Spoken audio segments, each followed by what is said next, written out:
오늘따라 이 자리에 앉아서 예배를 인도하고 있는 말씀을 또 전하는 제 모습이 왠지 더욱 생경하고 낯설고 또 아련하게 느껴집니다.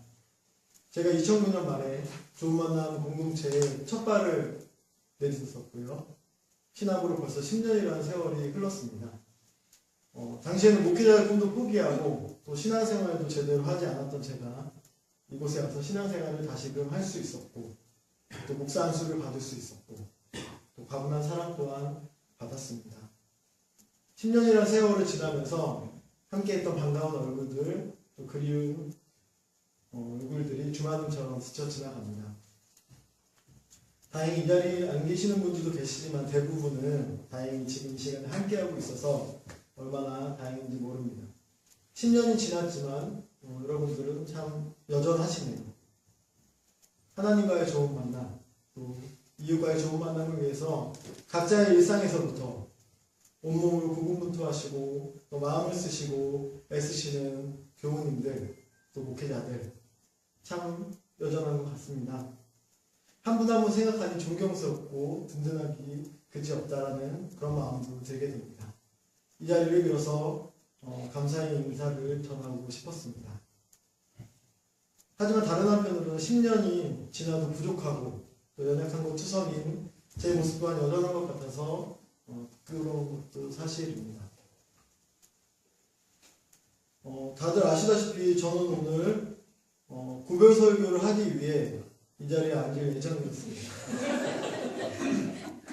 12월부터 좋은 만남 교회에서 마지막 설교를 한다는 건 과연 무슨 말씀을 전해야 될까 기도도 해보고 고민도 해보고 또 절친한 선배 목사님들께 조언도 구해보았습니다. 이별이라는 말이 가지고 있는 뭔가 슬프고 민망하고 어색한 느낌이 두렵기도 했고요. 또 그동안 교회 생활에 좀 더 열심을 내지 못한 것에 대한 후회도 남고 그랬기 때문에 마지막 시간에 나누고 싶은 것들이 참 많았습니다. 교회 이름이 좋은 만남이라서 그런지 좋은 이별은 결코 쉽지 않은 것 같았어요. 내게 시간이 조금만 더 있었다면 이 공동체에서 신앙생활을 좀 더 열심히 해볼 수 있었을 텐데 교우들과 더 많은 사랑을 나눌 수 있었을 텐데 또 더 깊이 있는 찐득찐득한 교제를 나눌 수 있었을 텐데 처음처럼 맑은 활동도 본격적으로 할 수 있었을 텐데 이런 아쉬움들도 남았습니다. 그런데 저의 그런 마음을 하나님께서 아셨는지 오늘 설교는 고별 설교가 아니고 그냥 설교가 되었습니다. 제 입장에서 보면 계획해 놓았던 일정들이 좀 틀어져서 당황스러운 시간을 보내기도 했는데요. 한편으로는 이별을 준비하면서 느꼈던 후회와 아쉬움들 그런 모습들을 새롭게 실천하고 또 만회할 수 있는 또 다른 기회가 생겼다고 생각하니까 감사한 마음도 들었습니다.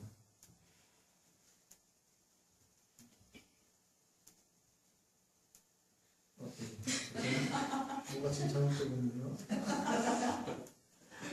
저는 이번에 이별을 준비하면서 우리들의 만남이 얼마나 소중한지에 대해 다시 한번 생각해 볼 수 있는 기회를 가졌습니다. 여러분은 지금 옆에 앉아 계신 분들이 언제까지라도 계속 이 자리에 계실 것 같죠? 세상에 이별을 전제하지 않는 만남은 없습니다. 우리는 모두 언젠가 이별할 수밖에 없는 존재들이죠. 생명이 있는 모든 존재들의 운명이 그렇습니다.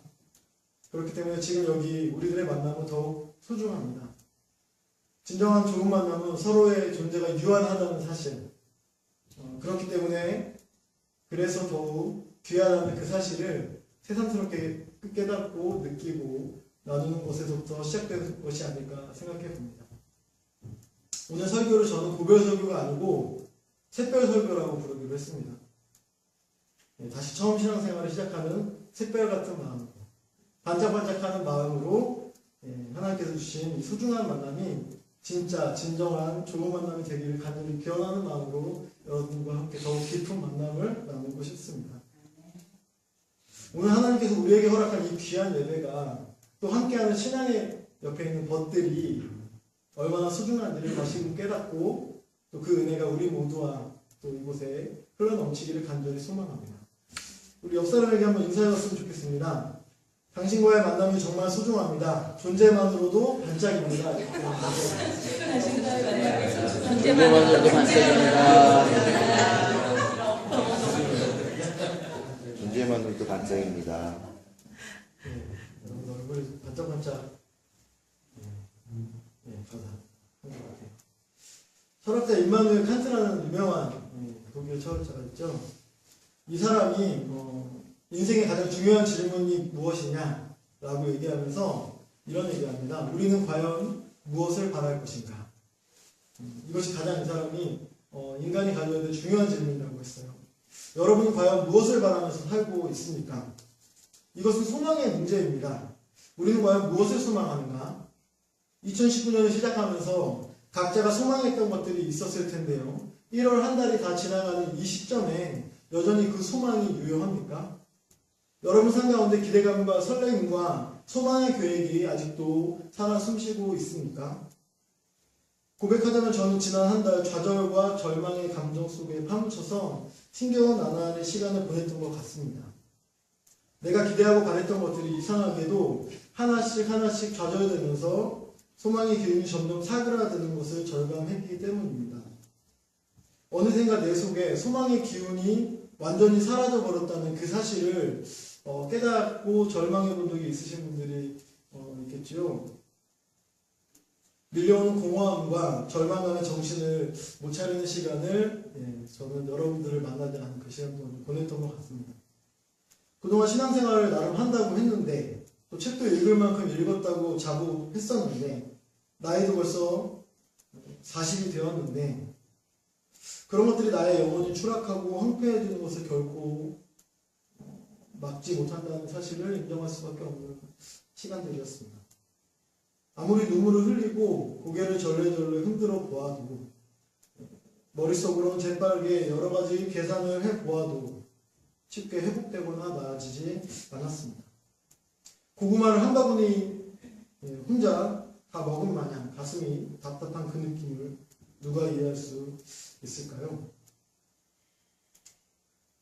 그런 제 마음을 잘 표현하는 시가 하나 있었는데요. 김현승 시인이라는 사람이 쓴 납이라는 시입니다. 납. 일부분을 소개하자면 다음과 같습니다. 나는 내가 항상 무겁다. 나같이 무거운 무게도 내게는 없을 것이다. 나는 내가 무거워 나를 등에 지고 다닌다. 나는 나의 짐이다. 맑고 고요한 내 눈물을 밤 이슬처럼 맺혀보아도 눈물은 나를 떼어낸 조그만 납덩이가 되고 만다. 이런 시입니다. 내가 나의 짐이라는 참 슬픈 시인 것 같아요. 하여튼 제 감정이 그렇다는 거고요. 그 감정에 이어지는 말씀입니다. 오늘 본문에서 하나님의 영이 환상 중에 에스겔을 골짜기 한가운데로 데려가셨고요. 에스겔은 그곳에서 굉장히 많은 뼈들을 발견하게 됩니다. 오늘 2절 끝부분을 보니까 이렇게 적혀 있어요. 그것들은 아주 말라 있었다. 저는 이 골짜기 한가운데서 나뒹굴고 있는 마를 대로 말라버린 그 뼈조각, 그 뼈조각처럼 내 영혼이 똑같은 모습으로 말라있는 것은 아닐까 이런 생각을 해보았습니다. 그동안 마른 뼈라고 표현하던 그 단순한 뼈무덤, 나와 아무 상관없던 그 뼈조각이 이제 나의 실체라고 생각하니까 아주 말라있었다라는 표현이 더 와닿더라고요. 그래서 좀 더 서글퍼지기도 했습니다. 하지만 이 본문을 읽으며 드는 생각이 두 가지 있었는데요. 하나는 나 혼자만 말라있는 것이 아니라 말라있는 뼈들이 굉장히 많다는 사실이었습니다.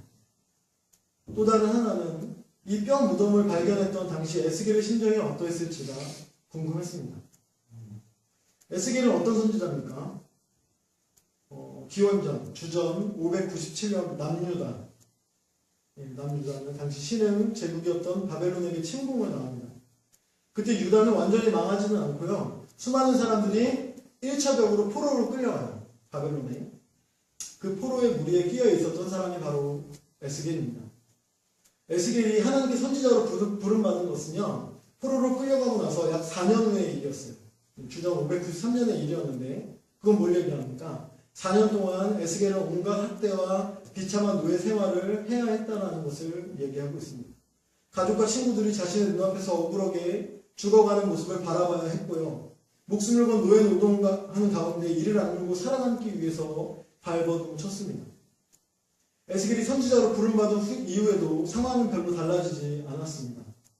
오히려 6년 후인 기원전 587년에 남유다는 완전히 망해버립니다. 예루살렘 성은 완전히 폐허가 되고요. 포로는 더 많이 끌려오고 바벨론의 학정은 더 심해졌습니다. 그 와중에 오늘 본문의 환상을 또 이 죽음의 골짜기를 목도하게 된 에스겔의 심정이 어떠했을까요? 아마도 에스겔은요, 자신의 존재 또한 이 마를 대로 말라버린 뾰조각의 존재와 다르지 않다는 사실을 절감했을 것입니다. 자신의 가족이자 자신의 친구이자 자신의 동포들의 삶이 그 모습들이 하나같이 지금 이 거대한 죽음의 골짜기에서 생명력이라고는 도저히 찾아볼 수 없는 이 말라버린 뼈무덤 그 자체라고 느끼지 않았을까요? 그렇기 때문에 오늘 하나님께서 에스겔에게 보여주신 환상은 더욱 긴급하고 더욱 놀랍다는 것을 우리는 알 수 있습니다. 오늘 5절, 6절의 말씀을 다 함께 한번 읽어봤으면 좋겠습니다. 함께 읽어보겠습니다. 시작. 나 주 하나님이 이 뼈들에게 말한다. 내가 너희 속에 생기를 불어넣어 너희가 다시 살아나게 하겠다. 내가 너희에게 힘줄을 뻗치게 하고 또 너희에게 살을 입히고 또 너희를 살갗으로 덮고 너희 속에 생기를 불어넣어 너희가 다시 살아나게 하겠다. 그때야 비로소 너희는 내가 주인 줄 알게 될 것이다. 하나님께서는 소망이라고는 눈꽃만큼도 남아있지 않은 포로로 끌려서 죽을 고생을 하고 있는 에스겔과 이스라엘 백성들에게 지금 약속을 해주고 계십니다. 그리고 그 말라버린 뼈들이 다시 생명력을 얻고 부활하는 모습을 굉장히 디테일하게 보여주고 계십니다. 말로만 보여주는 게 아니라 무슨 VR 기계를 에스겔에게 직접 씌워주고 너희를 이렇게 부활시킬 거야 라고 하는 그 플랜을 굉장히 명확하게 보여주고 계시다는 거죠. 이것은 죽음의 골짜기를 생명의 골짜기로 바꿔주신다는 소망의 약속이었습니다. 말라 비틀어진 우리의 영혼을 생기 있게 해주시겠다는 하나님의 약속이었습니다. 저는 오늘 함께 읽은 본문 37장, 에스겔서 37장과 그 앞에 위치한 36장을 여러분께서 한번 오늘 돌아가셔서 꼭 읽어보셨으면 좋겠다고 추천을 해드립니다. 오늘 설교 제목이 저는 마른 땅과 마른 뼈들에게 라고 정했는데요. 36장에는 전쟁으로 인해서 폐허가 된 이스라엘 땅을 향해서 말씀하시는 하나님의 약속이 담겨 있습니다. 제가 한번 36장 4절, 8절, 9절, 10절을 한번 읽어드릴게요. 잘 한번 들어주셨으면 좋겠습니다. 이거는 하나님께서 사람에게 얘기하는 게 아니고 그 폐허가 된 이스라엘 땅 있죠? 폐허가 된 이미 바벨론 침공을 받아서 완전히 성들이 다 무너져 내리고 사람들은 다 포로로 끌려가고 남은 폐허가 된 그 이스라엘 산과 땅을 향해서 말씀하시는 부분입니다. 그러므로 너희 이스라엘의 산들아 너희는 나 주 하나님의 말을 들어라. 나 주 하나님이 말한다. 산과 언덕에게 시냇물과 골짜기에게 황폐해진 황무지에게 그리고 사방에 남아있는 성읍들 곧 다른 민족들이 약탈하여 조롱거리가 된 버림받은 성읍들에게 말한다. 내 백성 이스라엘이 곧 고국으로 돌아올 터이니 너희 이스라엘의 산들아 너희는 내 백성을 위하여 나뭇가지를 내어 뻗고 열매를 맺어라. 내가 너희의 편을 들겠다. 내가 너희에게로 얼굴을 돌리면 사람들이 너희 산악지대를 갈아서 씨를 뿌릴 것이다. 그리고 내가 너희 이스라엘 족속의 인구를 늘게 하여 성읍들에 사람이 다시 살고 폐허를 다시 건설할 것이다. 라고 하나님께서는 말씀하고 있습니다. 완전히 폐허가 된 땅에 사람들을 다시 불러 모아주실 것이고 씨를 뿌릴 테니 나뭇가지를 뻗고 열매를 맺으라. 또한 폐허가 된 성읍들을 다시 건설하라 라고 하는 하나님의 말씀이죠. 그렇게 될 거라고 하는 하나님의 약속입니다. 제게는 앞에서 읽었던 에스겔 37장과 방금 또 읽었던 36장이 말라 비틀어진 절망의 땅과 그 절망 가운데 신음하는 사람들을 향해서 하나님께서 직접 보내주신 하나의 편지처럼 느껴졌습니다. 소망의 기운이라고는 찾아볼 수 없는 이들에게 찾아온 희망의 편지가 바로 오늘 에스겔 36장과 37장을 통하여 하나님이 우리에게 전해주고 있는 편지가 아닐까 싶습니다. 중요한 것은 하나님께서 보내신 이 소망의 메시지를 받는 사람이 비단 3000년 전 바벨론의 포로가 된 에스겔과 이스라엘 백성들 뿐만은 아닐 거라는 겁니다. 좌절과 절망의 시간을 보내고 있는 저에게도 또 어쩌면 저보다 더 쉽지 않은 상황 가운데서 고군분투하고 있는 여러분들에게도 하나님께서는 이 소망의 메시지를 지금 보내주고 계십니다. 뿐만 아니라 원치 않게 고난을 당하고 있는 또한 죽음의 골짜기 속에서 신음하고 있는 모든 생명들을 향한 메시지이기도 합니다. 오늘 본문의 마지막 구절에서 하나님께서는 우리 모두에게 말씀하십니다. 나 주 하나님이 너에게 말한다. 너 생기야. 사방에서부터 불어와서 이 살해당한 사람들에게 불어서 그들이 살아나게 하여 도무지 벗어날 수 없을 것 같은 절망을 이겨내는 것, 어떤 광고한 억압이 우리의 영혼을 살해하고 우리의 자존감을 무너뜨리고 사람들의 생명권과 인권을 억누르고 착취한다고 해도 하나님께서 약속하신 생명력의 실체인 생기가 우리의 삶과 영혼을 반드시 살아나게 할 것이라는 그 약속입니다. 초반에 굉장히 절망스럽다고 할 얘기가 겨우 이 말씀 하나 듣고서 굉장히 반전 있는 것처럼 얘기하니까 비약이 있는 것 같게 느껴지시겠지만 오늘 주석을 보면요, 에스겔은 571년까지나 선지자 활동을 했다고 나와 있어요. 그 얘기 뭐냐면 에스겔이 살아있는 동안에는 이스라엘 해방을 직접 경험하지 못했다는 것을 의미합니다. 이스라엘 해방은요, 에스겔이 죽은 이후로 40년이 지나야 이루어지기 때문입니다. 하지만 그렇다고 해서 에스겔의 삶이 계속해서 마른 뼈와 같이 생기 없는 삶이었을까? 그렇지 않을 것이죠. 소망이 있고 생기가 있는 영혼들은 이미 존재 자체가 해방의 시작점이자 진행형이기 때문에 그렇습니다. 에스겔이 생기를 되찾는 바로 그 순간이 구원의 출발점이라는 겁니다. 현실은, 환경은, 조건은 바뀌지 않았지만 에스겔이 그 죽음의 골짜기에서 생명의 삶들을 또 마른 뼈들이 살아 움직이는 그 모습들을 바라보면서 희망의 하나님의 메시지를 경험하는 순간 새로운 구원의 출발점이 열린다라는 말씀이죠. 말씀을 정리하고자 합니다. 앞에서 제 심경을 말씀드리면서 김영승 시인의 나비라는 시의 일부를 낭독해 드렸습니다. 나는 나의 짐이다. 참 서글픈 문구입니다. 가끔 저는 신앙이 성숙될수록 더욱 깊어져야 되는데 내 신앙이 깊어지는 게 아니고 내 자아의 무게만 무거워져서 그 무게 때문에 물속 깊은 곳으로 침잠해버리는 그러한 두려움도 느끼게 됩니다. 나의 자아라는, 나의 욕심이라는 이 납덩어리들, 이것들을 내 온몸에 주렁주렁 매달고 깊이 빠져나올 수 없는 절망의 물속 깊은 곳으로 가라앉아버리는 것은 아닌가, 그런 생각을 해보게 됩니다. 하나님의 진리를 알면 할수록 또 그 소망의 생기를 간직하면 간직할수록 가벼워져야 될 텐데 말이죠. 더 넓은 곳을 향해서 자유롭게 유영하고 수영하고 푸른 바다를 보고 푸른 하늘을 가르며 살아가는 것이 하나님께서 우리에게 허락하신 참 자유의 삶인데 우리들은 그렇게 못 사는 것이 아닌가. 또 저는 그렇게 살지 못하는 그 모습들이 너무나 안타까웠다는 그런 생각을 해보게 됩니다. 기독교 신앙은 보이는 것보다 보이지 않는 것이 중요한 신앙입니다. 여전히 바벨론의 압제 가운데 있었지만 마른 뼈가 다시 살아나는 그 소망을 간직했던 그 생기 가득한 이들, 그 사람들이 에스겔을 비롯한 그 이스라엘 백성들이 만들었던 그것이 바로 하나님의 나라죠. 이 땅의 하나님 나라는요, 그렇게 점점점 확장되어 왔고요, 역사와 공간을 넘어서 지금 우리의 삶 가운데도 여전히 진행되고 있다는 것을 우리는 알 수 있습니다. 바울 사도는요, 로마서 마지막 부분인 15장 13절, 로마 교인들에게 마지막으로 얘기하는 그 마지막 구절에 로마 제국의 박해 한가운데 있었던 로마 교인들에게 이렇게 권면하고 있습니다. 소망을 주시는 하나님께서 믿음에서 오는 모든 기쁨과 평화를 여러분에게 충만하게 주셔서 성령의 능력으로 소망이 여러분에게 차고 넘치기를 바랍니다. 이렇게 얘기합니다.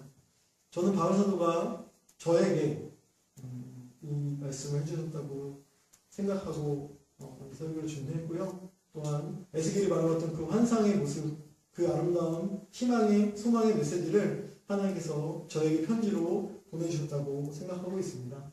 여러분에게도 그 편지가 희망의 메시지가 되고 여러분 삶 가운데 다시 한번 이 새해를 시작하는 데 있어서 용기와 희망을 가지고 내가 어떤 바람을 가지고 올 한 해를 시작했던가 돌아보시면서 2019년 더욱더 소망된 한 해를 살아갈 수 있기를 바랍니다. 주연적으로 셋째 주일입니다. 오늘 이 소중한 예배 가운데 하나님께서 주시는 기쁨과 평화와 소망이 절망 가운데 있는 저를 비롯한 우리 모두에게 차고 넘치시기를 간절히 소원합니다.